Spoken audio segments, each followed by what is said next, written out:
Okay, so welcome back to the show. Imekuwa a bit of a week, Tuko Wednesday, whichever day it is, ndawaambia baadaye nikisha check, but on this episode we are going to be discussing more about billionaires and the untrustworthy business practices of said billionaires. But on this episode we're going to move over and scoot over a bit to end on a different tangent,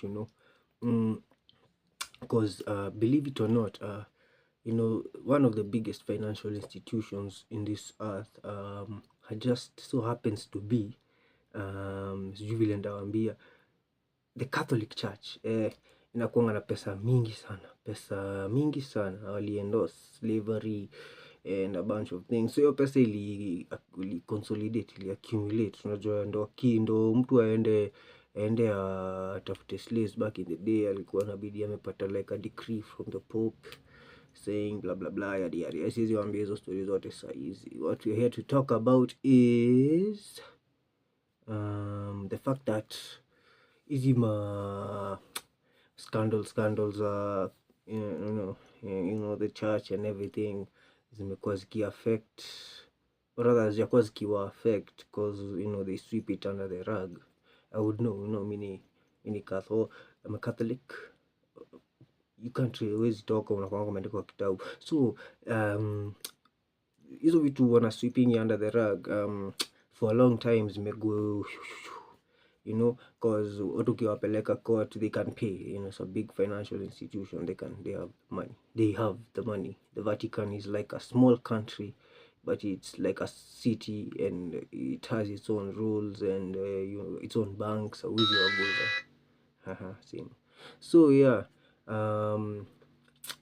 what it is, kuna church or rather like a whole section of the Catholic Church imedisowniwa, I think kani wiki ama ni juzi ama ni jana, but it's a whole thing nilikuwa nimeona, and I thought I should do a bit of a react with you guys to chekishe vile naka.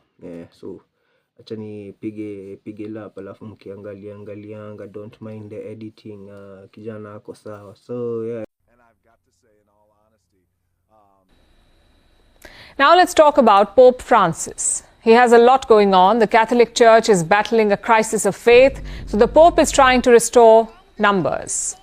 He's pushing to modernize the church with world tours, blessings for same-sex couples, and discussions on AI and climate change. But for every 2 steps the Pope takes, the Church seems to take 1 back. Because despite years of reform, every once in a while a new scandal erupts. The most recent... Yes, so nacheki. According to the Bible, Peter ndo alikuwa the first pope, na ilisemekana jina yake ilikuwa the rock, the rock of the church and whatever the rock, yeah. So the rock wa hii enzi yetu ameamua tutakuwa tuna deal na mashoga na sijui manini hizi zingine, all for the sake of the money, the dollar bill, juu wenyewe ameona ni kubaya, watu wanatoka in droves, and the fact that hizi scandals, scandals zimeshinda zikitokea, sexual allegation whatever, sijui kata inasemekana hapa hivi, zimeshinda zikitokeanga for all that time, na wajakuwa kifanya kitu, inamaanisha haiko inawa-affect, haiko inawasumbua at all. Leo walikuwa tu wanafanya tu mahypocrisy zao, wanasema kuwa shoga ni vibaya, lakini wako huko wanafanya ushoga kwa background. Sasa wamekubali ushoga ikue, alafu wameanza kukemea ushoga yenye huko ndani. Unaona? Some backward nonsense. Wangekataa hiyo nonsense kutoka day one, sema hapana. Hata ikienda mbaya ama priest wanaweza oa mabibi waende wapate watoto ikibidi. But alas, here we are discussing this topic. Na all because ilianza kuaffect mifuko, the bottom line of the church. Yeah, the bottom line of the church. Kusema kweli church, the church coffers are just hizo pesa za kanisa ni ya Pope Buddha. Hiyo ni pesa ya Pope. Unafikiri unapea Mungu sadaka, una kichwa mzuri, Mungu atumia pesa afanye nini? I told you money doesn't exist. So skia. Recent one comes from the Peruvian church. An investigation has uncovered sexual abuses and financial mismanagement by its top members. It is the same old story, but this time Pope Francis is handling it differently. He is dissolving the church based in Peru. So what is behind this remarkable step? How unusual is it? And what does it mean for the church? Here's a report. Dissolution is a charged word among the Catholics. It refers to the suppression of a religious movement recognized by the Church. It's a popular word, but as an actionable item, it's almost unheard of. So unaona kizungu ni kitu ingine complicated. Mimi kwa kichwa yangu nimekuwa nikijuanga disillusionment ni ile kitu ulikuwa unasoma kwa set book, sijui gava inasema hii ndio inaendelea lakini hii ndio inaendelea labda vile unaambiwa economy iko vizuri na wewe sasa hiyo hata huwezi nunua baiskeli ndio design, unaona hiyo kwa fikio ndio disillusionment. Kumbe disillusionment pia inaweza maanisha kudisoniwa na the whole entire church, yani mmeambiwa tokeni mwende na si ati ni kanisa moja, ni hata si diocese. Unajua diocese kitu kuu, hiyo ni like a whole section kamewaipiwa out juu ya hii story. Lakini vile tu tutaendelea kuangalia hii story, si itakustua kujua ati si ati ni kitu ati wamejua jana alafu wakareact leo. Hapana, imekuwa basically years in the making. So acha tuone. It is a fate that no Jesuit religious order wants to meet. But that's exactly what has happened to a Peruvian-based Catholic movement, the Sodalitium of Christian Life. It was founded in 1971. It has about 20,000 members and it is an enormously influential Catholic society in South America. But now it's being dissolved. In a remarkable and highly unusual step, Pope Francis is dissolving the Peruvian Catholic group and its top members are being definitively expelled. Why? Take a wild guess. Because of a sex abuse scandal. And it has been more than a decade in the making. So unaona vile tu mmesikia hapo ati the soda lithium of Christian life, hata hiyo kitu ina sound made up. Sasa soda na lithium ina have anything to vitu zingine za msingi, lakini apparently ilikuwa a whole group, a Catholic group, bigger than a diocese, bigger than all of those nonsenses nilikuwa nawaambia. A whole Catholic group huko South America, 21,000 members. Yani watu wengi bro, hao wanaweza jaza stadium. So 21,000 members walikuanga na hiyo group, lakini sasa imedissolviwa, mwende tokeni, yani amko, tumekataa hiyo. Juu apparently sex abuse scandals zimekuwa zikiendelea for 10 years after ziliripotiwa. Yani iliripotiwa 10 years ago, hata si 10 years ago, 2011, more than 10 years ago, over a decade. Iliripotiwa over a decade ago, wakakalia story, wakatuma mtu, mtasikia hiyo story, wakatuma mtu wakakalia story. Sasa ndio wameona PR, tufanye PR, tumekafunga sasa, imeisha hivyo. Si hiyo ndio ilikuwa inawasumbua, imeisha hivyo. Ni tricky kidogo, labda I don't know what the Pope might do about it. Beyond that, it's not the only one. Nikianza kuguzia hizo zingine zote hatutakaa hadi next year honestly. But let's proceed with the procedure right now, right quicker right now. In 2011, former members of the group filed a complaint with the Lima Archdiocese. They talked about abuses by its founder, by this man, Luis Figari. At the time, Letters or glasses or deserve hizo shit.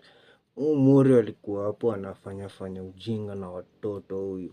Na for the longest time buda, miaka over karibu 15 imekuwa wakijua wameamua tu wa shut down this shit saa hizi. So imekuwa like what's it called, a verified verified operation imekuwa ikiendelea, and the Pope was well within his parameters kuifunga the first instance alisikia, lakini imemtake 15 years. Mtoto aliguzwa akiwa na miaka 3, labda saa yako 18. Priest akienda kumguza tena sasa ni legal. Shit ni stupid. Nakwambia ni stupid. Like most cases of abuse, this too was swept under the carpet. Neither the local church nor the Holy See took action, but 4 years later, they were forced to act. In 2015, this book was released. It was written by one of Figari's victims and a journalist, and it laid bare in great detail the twisted practices that were conducted at the Soda Lithium. So the group was pushed to commission an investigation. Its report came out in 2017 and uncovered more details. Apparently, Figari sodomized his recruits. He also subjected them to regular humiliation through psychological abuses. These explosive findings led to an attempt at reform, and unsurprisingly, that didn't work. So finally, Pope Francis sent Vatican investigators to Peru, and they uncovered yet again sadistic sect-like abuses of power. Sexual abuses, of course, but also financial mismanagement by leaders while administering church money. Yeah, so unasikia. That literal human version of a piece of shit walking the earth alikuwa anasodomize watoto. Na alikuwa anawa psychologically torture. Basically, he was psychologically torturing them. Alikuwa anawafanyia bullying. Una bully watu wenye wanakuja kwako kutafuta Mungu. So basically, hiyo yote haikuwa shida kwa Pope. Haikuwa shida. Hiyo iko sawa kwake apparently. All that is all good.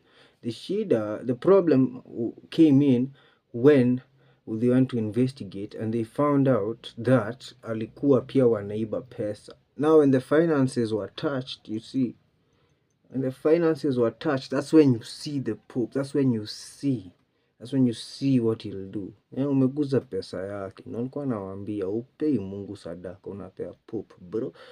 So, haina shida ukienda uguze watoto wa watu kaa wewe ni father. Haijalishi kaa huyo mtoto ako na baba ama ako fatherless, wewe ni father, unaguza wote, ndio. Alafu unakavariwa up na church na sweepiwa under the rug, just as long as you do not touch their finances. You take your cut and you give it back. That sounds like the mafia, my boy. But turudi.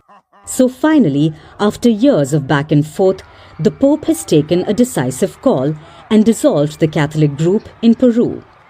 This is a big step for the Church in the right direction, but it's also worth remembering that it screams a desperate act of too little, too late. The Catholic Church is facing a crisis of faith, so the Pope aliamua kuswallow his pride technically. Akaamua kuleta watu wa pride ndani ya hesabu yake.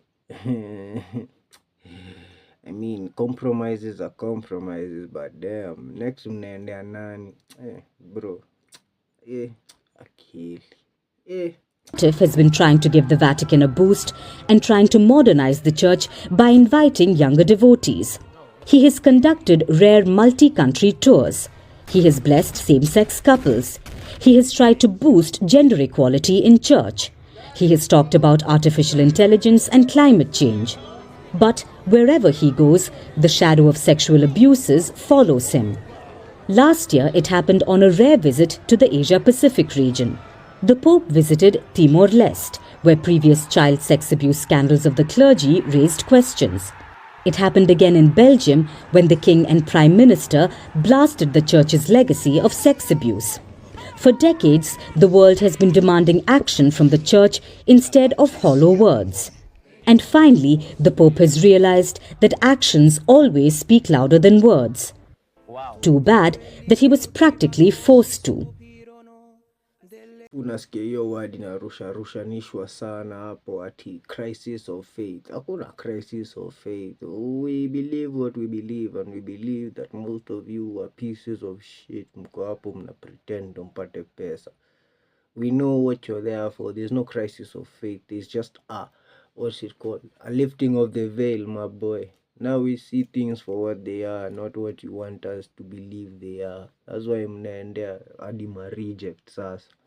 You're going for the faggots and all these other ones. Yeah, I said the word Buddha. Niko na 2 viewers, mtafanya nini mafago? Mnashinda hapa mkiwa trying to pander to these people. Mwache ufala. Hata mi hizo ma Christianity bullshit ninaanza kubelieve, but sasa mnaenda hapo karibu watoto pia. Chinga nyinyi. So yeah, the Pope has no problem with this guy touching kids for 15 years. The problem was this guy touched his money. His money. And you're telling me I have a crisis of faith? No. I have a crisis of money. I have to get enough money so that I can surpass the Catholic Church in finances. So if they touch any one of my family, nawaendea pia mimi, because hii ni ufala. You can't be operating the world like this. And you guys rule the world at some point. Mko nafanya nini hata yote mko mnatua hata siongelee sana.